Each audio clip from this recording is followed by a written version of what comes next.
Well, good morning, everybody. Chris Williams here. We're talking virtual administrators, virtual assistants, the virtual staffing Q&A today. Well, I'll give us just a second, make sure we're all queued up here and ready to go. I've got a list of questions here that everybody sent in on the Q&A questions, like how do you make that work? What can what's up, Michael? What can a VA actually do? How do you process that? How do you go through workflows? A lot of questions around that. How do you keep accountability going? I want to make sure we hit all of those. But before we do that, again, let's just make sure we're queued up here. I think we're good. If y'all can hear me okay and see me okay, give me a thumbs up. What's up, Lisa? Great to see you. Lisa, I am super interested in what you're doing right now in your own work. I would love to catch up on that, but we can do that at another time. Andrew, great to see you. Hope the train's working out for you. Barbara, great to see you too. Okay. If y'all can hear me, give me a thumbs up. Something, just make one float up to the screen just so I can make sure audio, video is rocking okay. And then we'll jump in this thing. We'll talk VAs and the process around that we use in our agency. Okay, cool. What's up, Mike? So let's do this. VAs, virtual staff members, virtual administrators. There's lots of ways that fleshes out. Anybody who doesn't work with you locally, like literally sitting in the same office with you, is technically a virtual staff member. I'm technically a virtual staff member, I guess, when it comes down to that. So my team and I, we don't work together at all. I've only met one person on my staff ever in the agency I run now. And I actually love that, and our staff do too. So they're all virtual. I live in Memphis, Tennessee. We have them around the US and then several overseas, and it's great. And then we outsource in addition to that. So the virtual staff members, when I say virtual staff members, I mean somebody who's truly working for me or my organization, right? They're actually on my payroll as an employee or as a 1099 contract employee type relationship. And that's kind of the model we follow. We love that 1099 employee type model so that everybody has their freedom.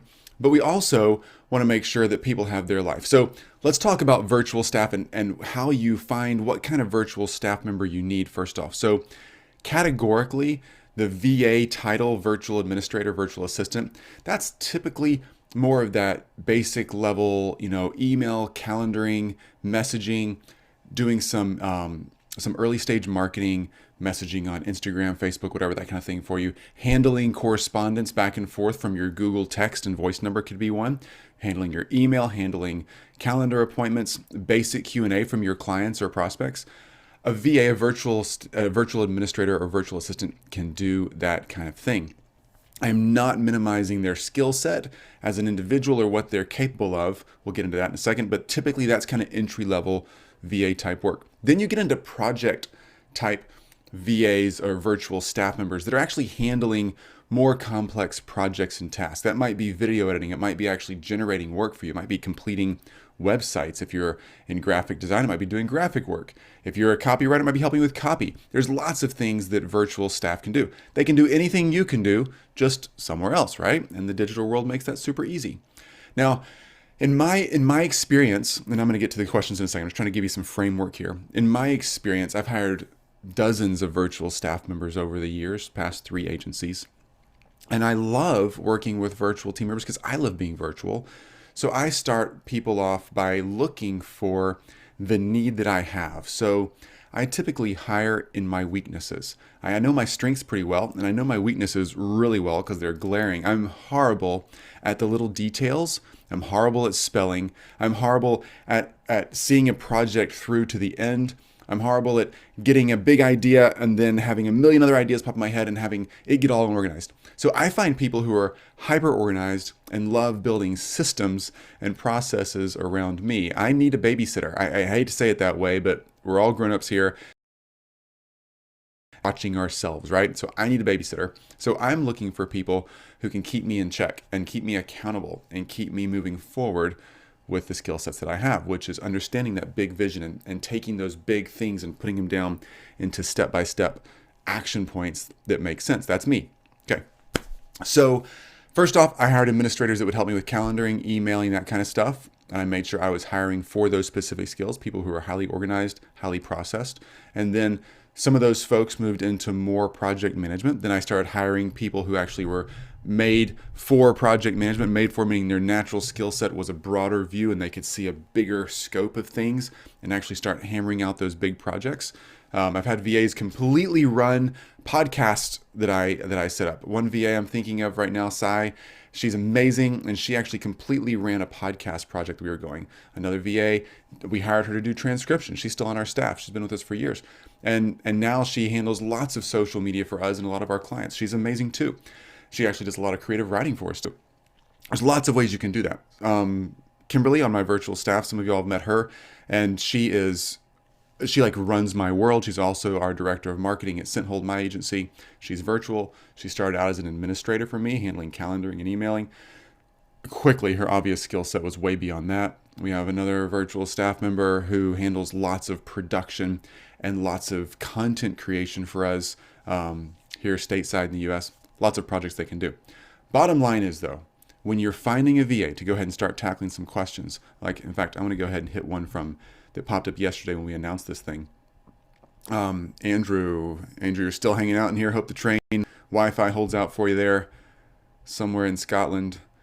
So Andrew, what kind of task can you hand off to a VA? I've always thought they needed to be very clearly defined, and if not repetitive, would need a lot of instruction/supervision. Okay, there's two questions from Andrew. I'll hit that one first. That's a really good question. So I hand off the task. Here's how I pick the first task I hand off. It's a new VA structure, never done it before. Here's what I hand off first. Excuse me. I hand off the things that take the most amount of my time, that I'm not good at. That's typically what takes the most amount of my time and brings me the least amount of pleasure and joy in my workday. So most amount of my time, not good at or don't like doing, that are highly repetitive, easy to build a system or project or plan around. So for instance, I'm horrible at getting back to emails and messages. I'm horrible at my own calendaring. So that is handled exclusively by other people. I never touch that. So that's an easy thing to replicate though. You can find a VA that's pretty simple to find, and they can handle all of your email and calendaring. You can actually go through in a screen recording like this and then pop up your screen and say, hey, here's my inbox right now. I'm going to go ahead and knock out today's emails. And literally for an hour, just sit there and do your emails while you're recording it, drop it into Google Drive, and a new VA can watch that and see how that goes day in, day out for you, and then start to do that with you. Or you can share a screen and do that live with a VA if you can match your calendars and times up, and they can start taking it off. It takes about 2 or 3 weeks to hand off email and calendaring if you're kind of new at it. Our processes are pretty tight now, and we share those in some groups. Our processes are pretty tight, so we can actually hand that off in typically a day or two. But then there's nuances, right, to emailing and calendaring. There's probably 80% of the emails you get that are pretty predictable, 20% that might need your involvement. So that VA starts to learn and understand how you think, how you process, and actually how you go through the action of answering those creative questions. And we build templates. Every time there's a creative question that comes back in, then I'm like, I get that question a lot, but you kind of need some coaching on that. We actually copy that question in a Google Doc. We put a response in there. And then as that question comes in for the next 3 to 5 times, that VA checks with me, hey, here's the question. Is the templated response still okay? And they begin to learn and massage the template, and they begin to understand my thinking, and they become like a whole nother brain of mine sitting right there doing it. Same with calendaring, pretty straightforward. A lot of that stuff can be automated now. In our agency, we're very high touch, very much a concierge agency. We're a high ticket agency, and we don't want to do automation any more than we have to. So we try to really handle all of our own agency work, calendaring, all that very, very personally if possible. Okay, how do you make sure they have enough tasks to keep going with? I hate to be paying a VA to twiddle their thumbs. So if you're just starting out with a VA, I would get a VA part-time. Now you can buy with some VA agencies, if it's basic staffing and administrative tasks, calendaring, that kind of thing. You can actually buy blocks of hours with some VA agencies where you hire or you buy 20 hours or 50 hours or 100 hours from the agency, and they make sure someone is handling tasks for you, and you burn the hours as they use them. 5 hours one day, no hours for the next week, doesn't matter, it just goes against your total, like a prepaid cell phone plan or something like that. There's also, and I prefer this, I prefer to have a VA that's dedicated to me. I've worked a lot with the group staffing organizations where you buy a block of hours, but it could be anybody. And that gets pretty messy, particularly if a VA is working. They say, well, no, you're going to be assigned your own VA. If they're working with, 10 other people and you just have an hour a day of their time, they're working 10-hour days, they're really not that engaged and they just can't be that focused on everything you do. So I prefer to find someone who's looking for like 10, 20 hours a week that I can hire at that early stage level and get them started, have them helping me. And as my time frees up, as they take tasks off my hands, then I can go and produce more, prospect more, understand how to get those clients more, get a few new clients. Then I can hire the VA for more time and I can build on time with the VA as they free up my time to produce and get more clients. That way I'm not wasting money with them, but I'm also scaling as I go. So finding that VA is possible. There's a lot of folks out there who want to be at home. They might have children at home. They might have other responsibilities. They might have another job and they want to do some VA work in the evenings for 2 hours a night to pick up some extra cash. Lots of ways to do that. And you can find someone who can actually help you start that. I've used virtualstafffinder.com to find staff in the Philippines. I love our Filipino staff. They're just the best. They're so cool. I've never visited the Philippines, so can't wait till I get to. They're just amazing people. We've loved working with folks over there. We've worked with people all over the world. For me and our organization, we found that people in the Philippines are very easy to work with from an American perspective. Culturally, it's easy to relate there. That's just what it is. So we found some great results there. We also have used Worldwide 101 to find virtual staff members. They staff people out of the UK, Canada, and US, a higher ticket price there, but different skill sets. And if you need somebody with a native English speaking skill, that might be the route to go. Lots of our VA staff actually handle lots of our native English speaking tasks because they're very good with English. That just depends on, my Spanish is horrible. My wife's Spanish is pretty good. Some of your Spanish is amazing, even if you don't live in a Spanish speaking culture. So, there's obviously lots of variation in wherever you go. So we look for that depending on our price tag and our budget in different locations. And then, yes, you might waste a couple hours here or there, but I promise you, if you're diligent about teaching what you do, documenting it in video format, then letting them document it in a set of Word documents or something where they can follow a process, have templates, and stick with it. And don't think that you have to be involved in everything. You can hand off an enormous amount of your time to someone else, freeing you up to prospect and actually do what you're best at, which is getting some more dollars in the door and getting some big projects started. That way you can hire more staff and you can keep that cycle going, okay? I take full advantage of that. Anytime my time gets freed up, anytime I can hand off a task or project to a virtual staff member, any of our staff members at any level, I absolutely do it because my time is best spent in building. I'm a builder, and that's what I need to be doing, okay? So, hope that answers those questions. Another question I got in a private message yesterday. Let's see if I can find it. VA pricing, how do you know how much to pay? What should I expect? That kind of thing. Good question. So it depends on where you hire from.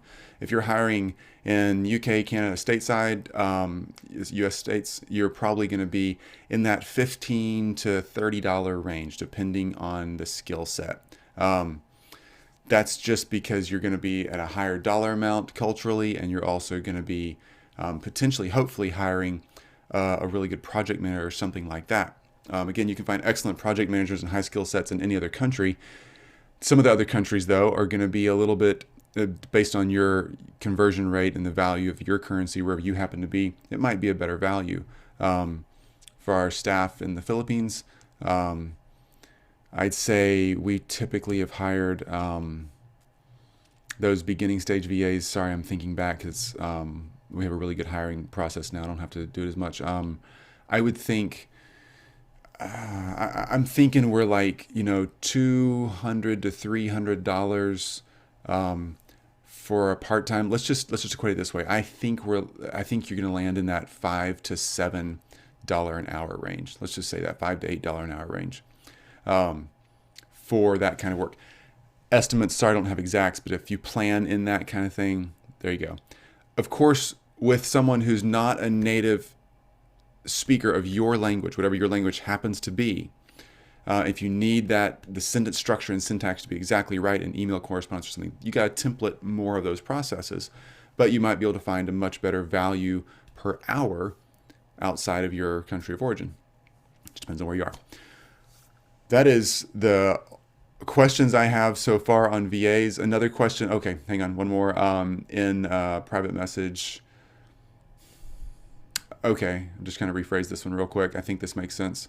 Yeah, VA staffing, accountability, hiring, firing. How do you deal with accountability when you can't see someone working day in, day out? That's a super good question. Now, some of the VA systems we worked in the past actually screenshot the person's computer and make sure, like, if there's no mouse movement or if the screen's not changing, you can actually look on their processes. We got away from that. I was not the guy who was ever going to take the time to go back and actually watch a 30-minute long slice of every, 30 seconds or every 10 minutes or whatever of someone's day on their screen. I just don't need to know that much. And I want our virtual staff to be free to live their lives. That's why I like being virtual. So we make sure that we know the projects and we understand kind of how long that should take. You know your workflow. And you might say, well, my emailing or calendaring takes me 2 hours a day. Honestly, every time I put a VA on my emailing and calendaring, it takes them less time than it takes me because they're better at it, right? They're better at those details than I am. So typically we try to get a really good idea of how long this project should take. If you're one of the fastest ever at that project, then give a little buffer. Maybe it's going to take them twice as long or 50% more time as they're learning. But you'll begin to track and understand how long projects should take, and you'll become more aware of if it's happening the right way. Or you can do those accountability screenshots if you like. We do reviews every month. When they're when they're first starting out, we do a review at 30 days. So we actually have a job review. We're actually reviewing their performance. This happens for all of our staff members at the 30-day mark, then again at the 90-day mark, then again at the 6-month mark, and then we do reviews every 6 months. Reviews are kind of when raises and all that stuff happen if that's appropriate. But we want to make sure at the 30-day mark, we have a really honest conversation that's just, is this working for everybody? And hey, by the way, here's how we score you as an employee. Here's how we review things. And this one doesn't count. It's just a good, honest conversation so you know it's coming. At the 90-day place, that will count. So 30 days, hey, we've had a great time. You're a fit. We love you. So glad you're here. And here's how your 90-day review is going to play out. And if we were grading you right now, here's how that would go. Does that make sense? Any questions? We don't want any surprises in our review process, in our accountability process. Then at 90 days, that one actually gets documented. And it's usually a really great process. The coolest thing about that 30-day thing is you can have that kind of 30-day time frame where everybody's on probation. And if it's not working out, they can say, hey, we'd like to get out of here. Or you can say, it's not working out, and help somebody move on graciously. We've actually had virtual staff members say, hey, love you as people, but the way you do your agency, I just don't want to have to function this way. I don't want this much process. I don't want to have to be this kind of employee. Totally fine. We want them to have the freedom to go live their life just as fairly as we want to live ours. So that's how we do accountability. If you have to fire someone, we've had to do that. Obviously, that's life. You have to be really careful with passwords, right? So it's all virtual and digital stuff. They're in your Google Drive, social media accounts, email, calendaring, whatever else you got them in. We use LastPass for all the password sharing. That way we can quickly change a block of passwords or quickly unconnect any access that anybody has. LastPass is who we use for all of our password. And then with each person's access, they have access to only certain files in our Google Drive, right? Or certain projects in our task and project management suite. You can actually sort those out by who needs to have them. And we just keep a list of here's the employee and here's what they have access to. And we update that as it goes on. That way, if we do have to let someone go, we can quickly look down the list and go click, click, click, click, click, and uncouple our process from them. And typically we uncouple that before we change the passwords, lock everything down before we actually have the conversation of we have to let you go, just in case anybody wants to jump back in there and fight with that in any way. We've never had that situation come up. I have in previous roles I've fulfilled in my past experience, and I just never want to have to deal with that. So that's how we do accountability, hiring, and a little bit of firing. That's all the questions I have on this one. If there are any more questions, I'm looking over here in the chat for this video. If not, I hope that was helpful, and I will dodge out of here, and I will see you guys again. If you're awesome, and I'm so glad you're here. And if you have your own creative agency and you're actually running it and you're building and growing and needing staff and needing something to help you, like get some of the projects and tasks, the minutia off your plate so that you can be awesome and go build a new client, start a new project, grow, please do it. I know it's a big, scary jump. It's people. It might take you 3 rounds to find the right person. You might spend the next 3 months hassling with it, but it's so worth it because you could have done it 6 months ago or a year ago and you'd be so much freer now. So don't let yourself get 6 months or a year from now and think, man, I should have gone ahead and taken that pill and just gotten it done and built the processes. Get started, do screen recordings, find the right person, hire them at a small budget level, small amount of hours, and grow with them. Be kind, be amazing with them as the boss you'd want to be if you were working for you. Just help them grow, and they will grow with you. It's amazing. People are awesome. Great to see you all. Ben, Mike, Barbara, Andrew, Lisa, Michael, I'm checking out. See you all. If there's any more questions as you all watch this, if you catch the recording later, feel free to pop them in the comments below and I'll do my best to answer them later. Talk to you all soon. Y'all have a fantastic weekend.